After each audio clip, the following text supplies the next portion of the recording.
Hello, Fear the Meerkat here. Welcome to another episode of my Let's Play of The Legend of Zelda Ocarina of Time Master Quest. If you remember, we've just come into the temple as an adult now, and you might remember as well that we already destroyed the boulder that was blocking this thing.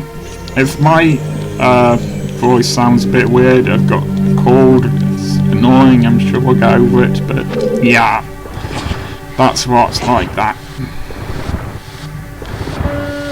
Anyway, you put the silver gauntlets on automatically, whether you want to or not.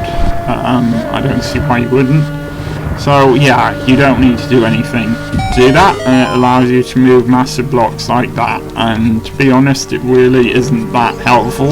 It's useful here, it's useful in one mini dungeon, which you can do just if you feel like it, but you don't actually have to do to complete the game, and that's all it's really useful for. So it's not one of the best treasures you can get. Pretty much same with the mirror shield, which we'll hopefully be getting in the next episode.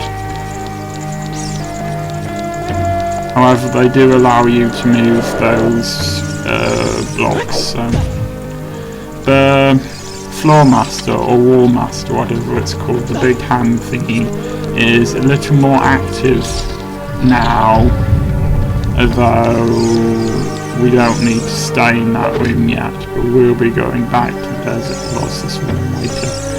It is incredibly hard using a keyboard to get the long shot to go in the right place. I've cut out loads and loads of footage of me trying to get that and failing.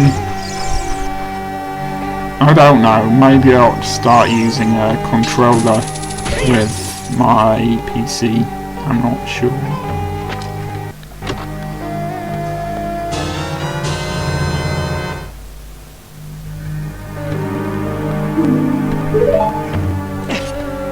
And the sun sort of partially disappeared into floor. I don't know why.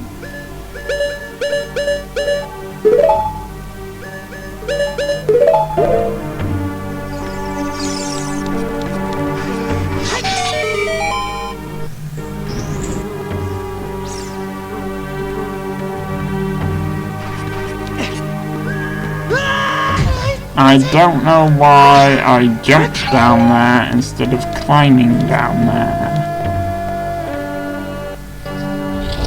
You may have realised already when you saw it in the last episode that we'd need to come back and do this with the Megaton Hammer. Unfortunately, it's gone in that room behind you, which you can only enter when you're a child because you're too large to crawl through it now. And so yeah, we'll be coming back here as a child again. It does get a little annoying actually if you want to get the heart piece that you can get outside the Desert Colossus, and you want to get all the stuff you can get in the Desert Colossus plus actually completing the temple itself. To have to keep on going back and forth between the Light Temple and here to change ages.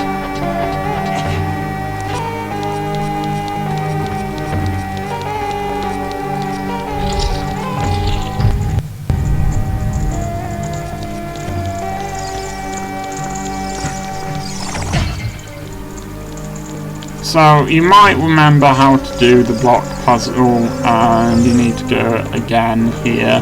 There's actually a lot, well, two, counting this one, but the other one's quite long. A lot of block puzzles that you have to do in this dungeon as an adult. They just seem to like it in this dungeon. I think that if you fall down here rather than managing to land on there, it breaks the box that you're carrying, the little crate there. But I'm not certain. Just to be on the safe side, I'll try not to let that happen.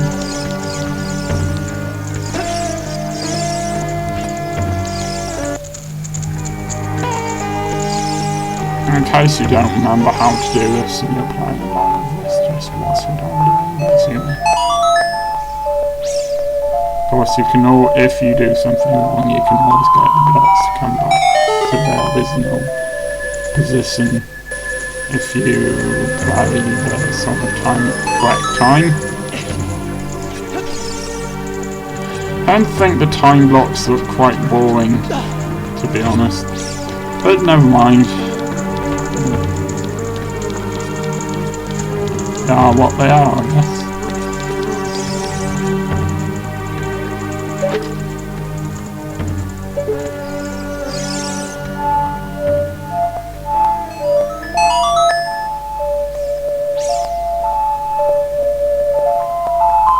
You can see him wearing silver gauntlets there.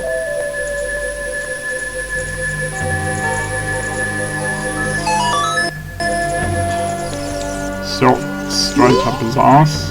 I don't know why we need to see. So that's a low angle shot there, but never mind.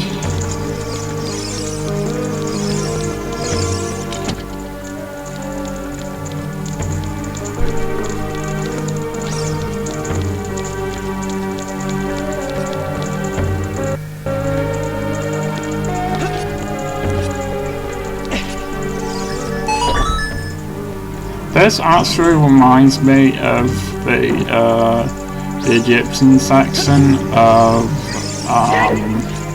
Tomb Raider Anniversary. If anyone has ever played that, but there's this section where there's this sort of giant Egyptian sculpture, a bit like the Desert Colossus, the one in this game. That room kind of reminded me of that.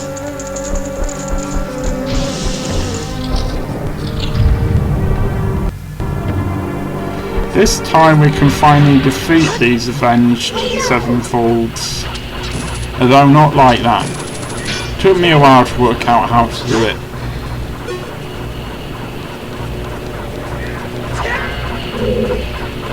So, it was my birthday a few days ago, and I got a couple of DVDs, which is nice, but the coolest thing I got was a copy of the game Project Zero, or Fatal Frame as it's known in the US and Japan, and for no apparent reason they changed it to Project Zero, which doesn't fit the game as well as the title Fatal Frame does.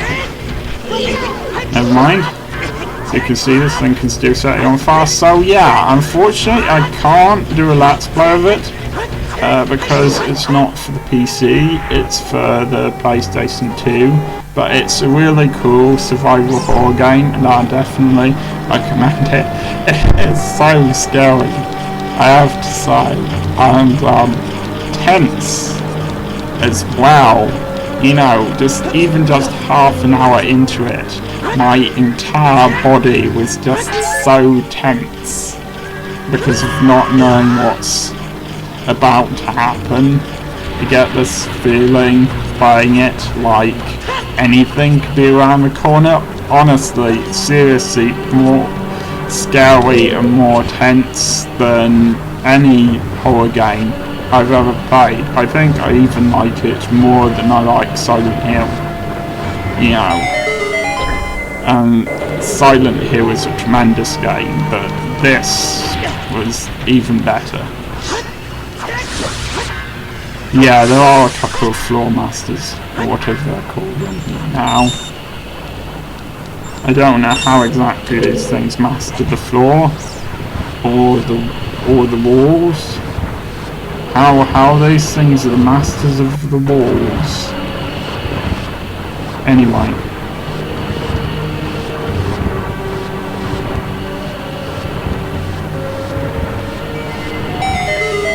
Also, I've decided what my next Let's Play is going to be anyway.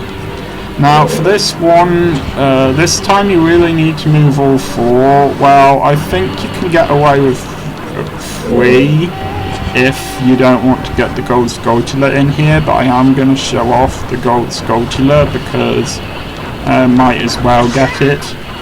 really. You don't have to kill these Ven Sevenfolds, by the way. Only do it if they really get in your way, because they can still burn you even when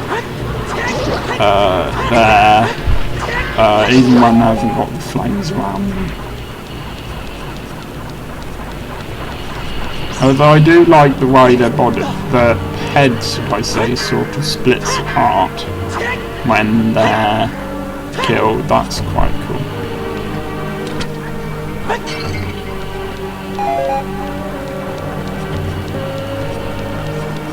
Kind of wish I hadn't gotten that Ocarina. I'd gotten it out of that box.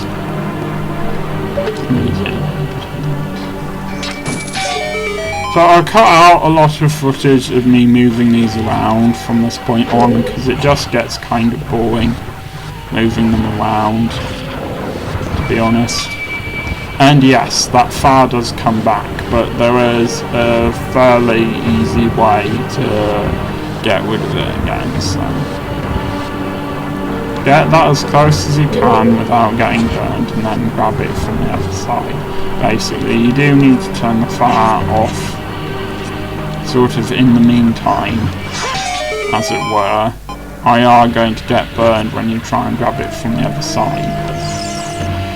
Now, the strategy guide, which I'm trusting less and less, to be honest, said that you have to get all 5 of them into the right place, but that does not appear to be true, because the point of them is to get that thing to appear above you, the thing that you drop onto, the thing made of ice there.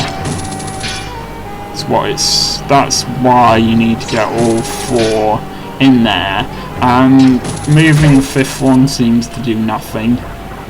In fact, it doesn't seem to be possible to move the 5th one into the light, as it were, so I wouldn't recommend bothering with that unless just using 4 doesn't appear to work for you for some reason.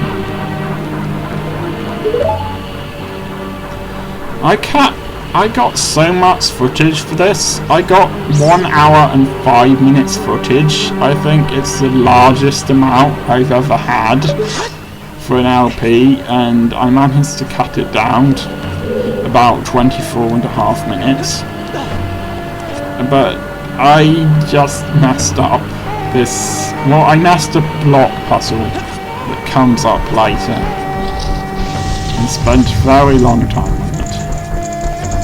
See, this is how to be sensible with these fire things. It's interesting, it has the same faces as the fire temple carved faces do. So I'm thinking that it's some sort of fire god, and that's why its face is on anything that breathes fire. You can see the floor master, as I record from now on, there, for a second. Okay, at this point, well look, this is the world's least useful, deadly, moving pot. Because it completely misses you if you're walking down the stairs. If you're walking up the stairs, it hits you. If you're walking down the stairs, it doesn't.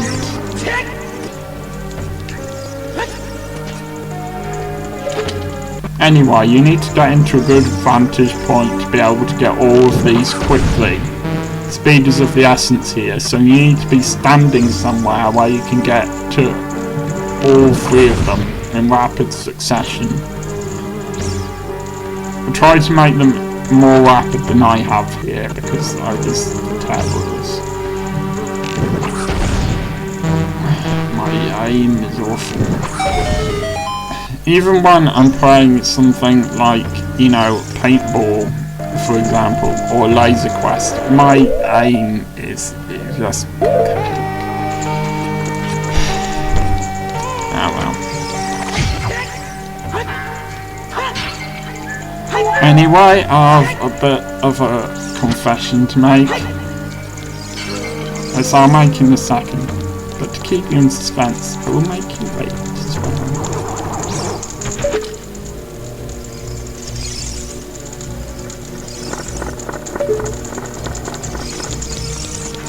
I think that's the floor master trying to do something. So yes, I may have touched on this a little bit in the last episode, but I am getting really tired of Legend of Zelda. I have been making videos on here since summer last year. I've been doing this for more than a year now, and I have been making nothing. Legend of Zelda. Well, okay, the Star Trek ones as well, but for a long time it was nothing but Legend of Zelda, and I started that in January. So yeah, I'm getting tired of Legend of Zelda now. I will play through, I will continue to the end, and I will try to sound cheerful about it if I can, but it is getting tiresome, I'll admit. Great though this game is, just doing this.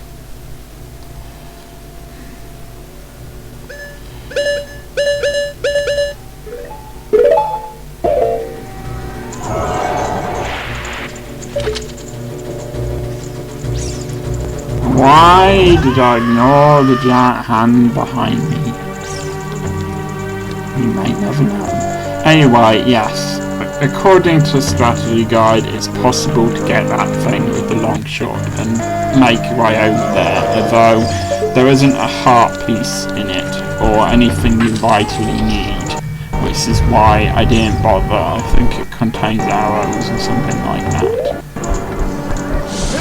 But yeah, I couldn't get it with my inadequate keyboard and my inadequate aiming skills. So you know it's there. If you're playing along and you want to go and get the pot, then do so. But if you can't be bothered, then that's fine, because I can't be bothered to show it to you.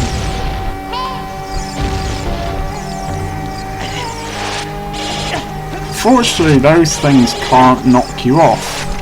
They can hit you, and the bombs can knock you off there, but the laser beams from those beamers can't. You fall down, you just start off back at the door again, so don't worry that much about it. You'd have thought I could keep out of the way of its eye, but no, I didn't bother with that strategy. I went straight for the get close to it and blow it up with no other considerations way of doing things.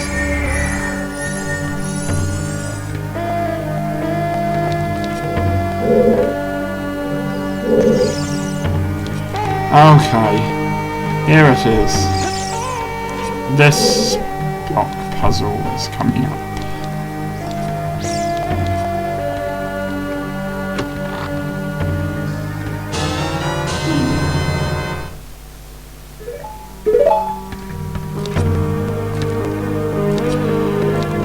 Right, you have to stand in the right place, but it isn't always the same right place.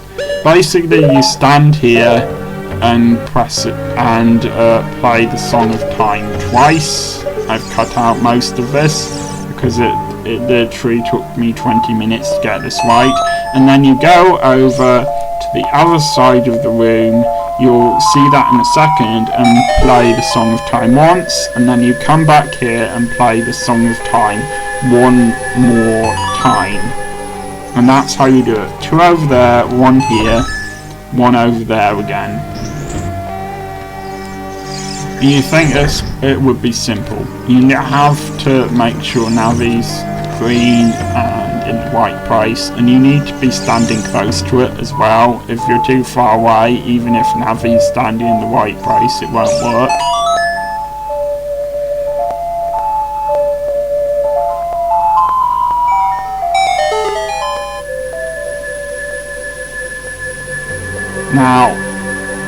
there should always be a crate at the top of that. If you ever lose the crate, which is possible, I did manage to do that, then just go through the door that you came through and start again, and the crate will have reappeared.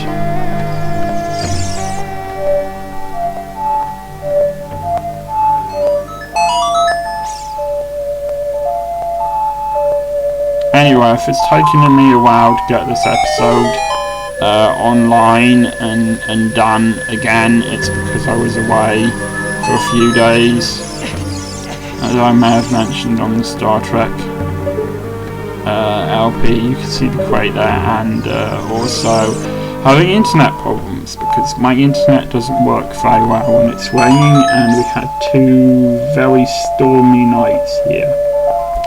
Very pleasantly hot days, and then the skies just opened, basically, and there was lightning and thunder and things like that, and my internet worked. It was terrible, but not that terrible. It was the first world problem. It's still terrible.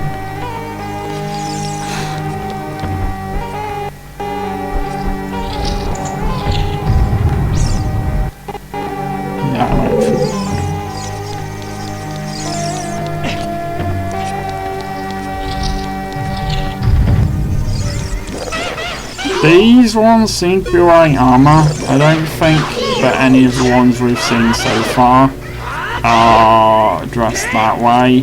So I don't know why these seem to have dressed especially for the occasion.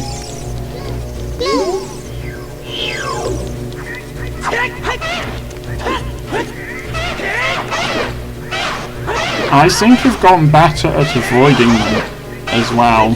Maybe I've just gotten lots of practice. There's nothing you can do about that sun right now.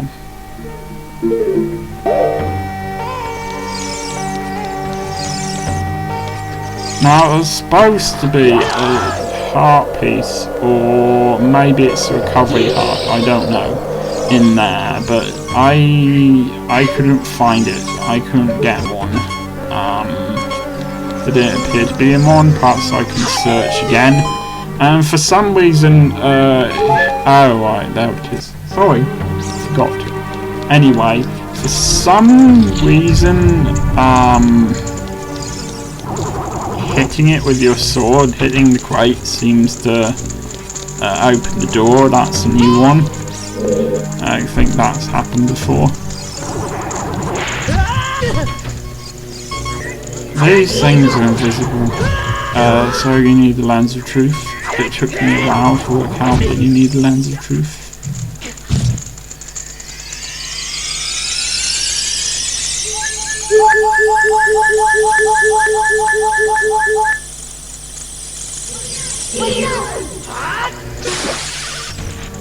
Well, whatever it is, it's dead. But there's another one.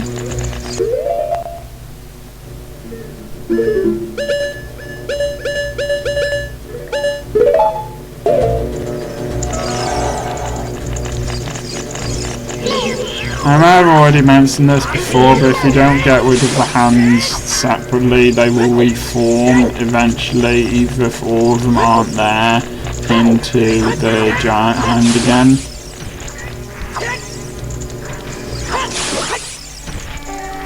And we're coming up to the end of this episode. I suppose I should just let you watch the rest of the footage as we move into the room with the mini-boss. I will see you next time.